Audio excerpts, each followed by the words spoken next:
Hi hello everyone. इस video के अंदर हम समझेंगे सेक्शन 144 ऑफ सीआरपीसी। अब ये जो सेक्शन है किस बारे में बात करता है कि जो न्यूसेंस होती है, जैसे कि बहुत ज्यादा जो अर्जेंट केसेस होते हैं जहां पे एप्रीहेंडेड डेंजर होता है कि ऐसी चीज बहुत खतरनाक चीज हो सकती है, तो वहां पे उस चीज को रोकने के लिए पावर दी गई है सेक्शन 144 में। अब ये पावर किसको दी गई है?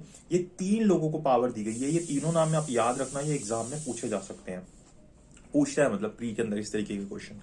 ये तीन लोग कौन कौन होते हैं? एक तो डिस्ट्रिक्ट मजिस्ट्रेट, दूसरा सब डिविजनल मजिस्ट्रेट और तीसरे ऐसे एग्जीक्यूटिव मजिस्ट्रेट जिनको स्पेशली एम्पावर्ड किया गया है स्टेट गवर्नमेंट के द्वारा। कौन कौन है तीन लोग? डीएम, एसडीएम और तीसरे specially empowered executive magistrate by state government, जिनको स्पेशली पावर दी गई है इस चीज को करने के लिए। तो ये तीन लोग क्या कर सकते हैं? जब इनको इस तरीके की कोई इंफॉर्मेशन मिलती है कि कोई व्यक्ति जो है या कोई पर्टिकुलर पर्सन के लिए भी हो सकता है या कुछ लोगों के लिए भी हो सकता है, पर्टिकुलरली एक ग्रुप के लिए भी हो सकता है, या जो एक पर्टिकुलर प्लेस को विजिट करते हैं उसके लिए भी हो सकता है कि वहां पे उनके कारण कोई डेंजर है पब्लिक ट्रैंक्विलिटी को, या कोई दंगे हो सकते हैं, कोई एफरे हो सकता है, या कोई डेंजर है ह्यूमन लाइफ को, इस तरीके की कोई चीज है। तो वहां पे इन तीनों लोगों के पास ये ऑर्डर है, पावर है कि ये क्या कर सकते हैं, उनको ऑर्डर कर सकते हैं कि वो ये चीज ना करें। तो अगर सेक्शन 144 के ऊपर आप आओगे तो सब सेक्शन 1 में तो यही बोला हुआ है। और अगर किसी पर्टिकुलर इंडिविजुअल के अगेंस्ट ये चीज जब भेजी जाती है, मतलब उसको बोली जाती है, ऑर्डर किया जाता है, तो वहां पे उसको ये ऑर्डर सर्व किया जाता है अंडर सेक्शन 134। जैसे 134 में सर्व किया जाता है ना कि भाई हम उसको जैसे सम्मन सर्व करते हैं वैसे सर्व कर सकते हैं, या फिर अगर मान लो सम्मन सर्व करना पॉसिबल नहीं है, जैसे सम्मन को सर्व करते हैं तो किसी कॉन्स्पिशियस पार्ट पे लगा देंगे वो पढ़ ले, तो उस तरीके से हम ये ऑर्डर्स उसको सर्व करते हैं। और जहां पे लगता है कि बहुत ज्यादा जल्दी से हमें उस तक पहुंचना है और ये चीज जब तक हम उस तक ऑर्डर पहुंचाएंगे तो उससे बहुत प्रॉब्लम होगी, तो हम इसको एक्स पार्टी भी कर सकते हैं, यानी कि उसको प्रेजेंट होने की जरूरत नहीं है। उसकी प्रेजेंस के बिना और उस तक ये ऑर्डर पहुंचाए बिना ही पहले ही हम इस ऑर्डर को कर सकते हैं। सब सेक्शन 2 ये बोलता है। तो मतलब कि किसी को किसी काम करने से रोक देगा कि आप ये मत करो या आप इस जगह पे मत जाओ या ऐसा मत करो, तो ये सारी चीजें सेक्शन 144 के अंदर ही आती हैं।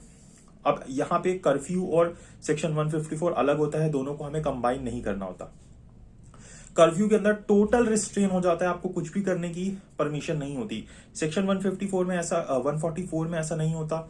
4 या 4 से ज्यादा पर्सन्स को जैसे ऑर्डर किया जाता है कि आप इकट्ठे नहीं होगे या फिर आप ये पर्टिकुलर चीजें नहीं करोगे, ऐसा ऐसा मना किया जाता है। और बहुत सारी ऐसी चीजें होती हैं जो अलाउ भी की जाती हैं सेक्शन 144 के अंदर। ठीक है, तो ये सब सेक्शन 1 सब सेक्शन 2 के अंदर हमें ये बात बोली गई है। देन सबसेक्शन 3 जो है वो हमें क्या बोलता है कि यही चीज जो मैंने आपको बताया कि किसी पर्टिकुलर इंडिविजुअल के अगेंस्ट भी हो सकता है, कोई पर्टिकुलर प्लेस के लिए भी हो सकता है, कोई जैसे ग्रुप ऑफ पीपल के लिए भी हो सकता है, तो ये सबके अगेंस्ट ये सेक्शन 144 अप्लाई किया जा सकता है। अब देखो सेक्शन 144 जो है ना, ये पावर किसके हाथों में दे रखी है? एग्जीक्यूटिव के हाथों में दे रखी है। जो ये डीएम, एसडीएम या स्पेशली एम्पावर्ड एग्जीक्यूटिव मजिस्ट्रेट है, कौन है? ये जुडिशरी तो है नहीं, लेकिन आप ये देखो कि ये जो पावर है एक तरीके से एग्जीक्यूटिव को कहीं ना कहीं जुडिशियल पावर दे दी गई, क्योंकि वहां पे इस तरीके का डिसीजन ले रहे हैं। तो इसलिए ये बोला जाता है कि जब वो इस तरीके का ऑर्डर करें तो उनको एटलीस्ट उसका रीजन उसके अंदर जरूर लिखना चाहिए कि वो क्यों किसी व्यक्ति के अगेंस्ट या किसी ग्रुप ऑफ पर्सन के अगेंस्ट इस तरीके का ऑर्डर कर रहे हैं। अब ये जो रीजन वो लिखते हैं, एक तो पता चलता है कि क्यों किया है उन्होंने, ताकि कोई भी आर्बिट्रेली इस तरीके से ना करे, कोई भी मजिस्ट्रेट जो डीएम है, एसडीएम है या स्पेशली एम्पावर्ड ईएम है, वो आर्बिट्रेली ना करे। दूसरा, जो इनके ऑर्डर्स होते हैं उनके अगेंस्ट आप कहां पे जा सकते हो? कोर्ट ऑफ सेशन या फिर हाई कोर्ट के पास जा सकते हो। तो हाई कोर्ट हमेशा यहाँ पे के पास पावर होती है कि वो जो ऑर्डर्स हुए हैं इनको हटा सकती है। उनको लगता है कि ये अनकॉन्स्टिट्यूशनल है या सही नहीं किए गए, तो हाई कोर्ट के पास ये पावर होती है कि वो उनको हटा सकता है। ठीक है, तो जुडिशरी को आप यहां से नहीं हटाओगे, क्योंकि कहीं ना कहीं ये जुडिशियल डिसीजन है जो कि एग्जीक्यूटिव ले रहा है, तो वहां पे जुडिशरी जो है वो फंक्शन के अंदर रहती ही रहती है, उसको आप अलग नहीं कर सकते। तो वहां पे high court, court of session के पास ये पावर होती है कि कोई जो एग्रीड पर्सन है वो जाता है कि इस तरीके से गलत ऑर्डर कर दिया मेरे अगेंस्ट, तो आप देखिए इसको। तो ये चीजें वहां पे की जा सकती हैं। अब यहाँ पे एक क्वेश्चन जो एग्जाम में बनता है कि ये ऑर्डर कितने टाइम के लिए होता है।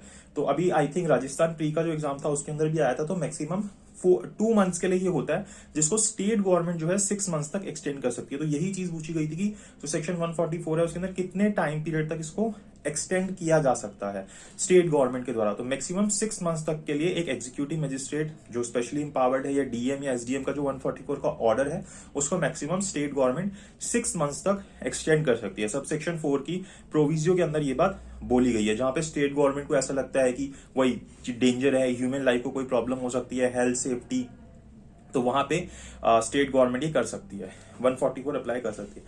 तो अभी जो कोरोना हुआ इसके अंदर इतना आपने देखा होगा कि ये चीज कितनी ज्यादा 144 बार बार इंपोज किया जाता था, तो वो इसी पर्पज से किया जाता था कि लोगों की लाइफ को खतरा है, डेंजर है, ठीक है, इस तरीके की सिचुएशन है, तो इसलिए इसको अप्लाई कर दिया जाता था।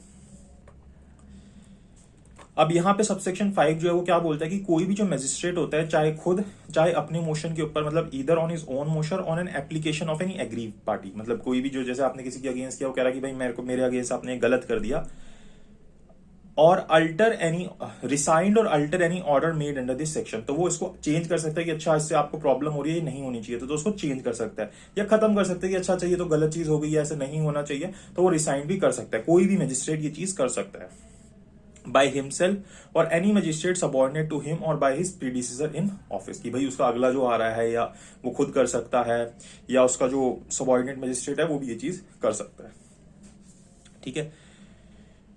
सेम पावर स्टेट गवर्नमेंट को दे रखी है सबसेक्शन 6 के अंदर की स्टेट गवर्नमेंट भी इस तरीके की चीज कर सकती है कि एग्रीव पर्सन जाता है या स्टेट गवर्नमेंट खुद इस ऑर्डर को रिसाइंड या अल्टर कर सकती है।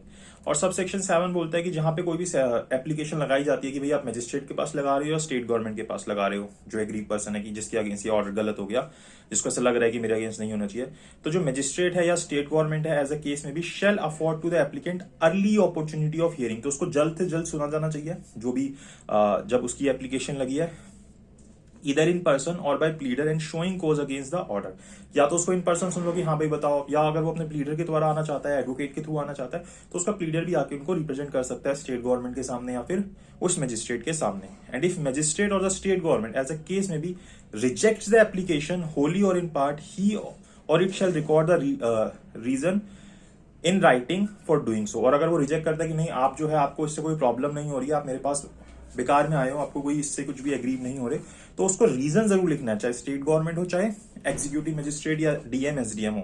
क्यों? क्योंकि आपके पास क्या पावर रहेगी कि आप कोर्ट ऑफ सेशन या हाई कोर्ट के पास जा सकते हो, ठीक है।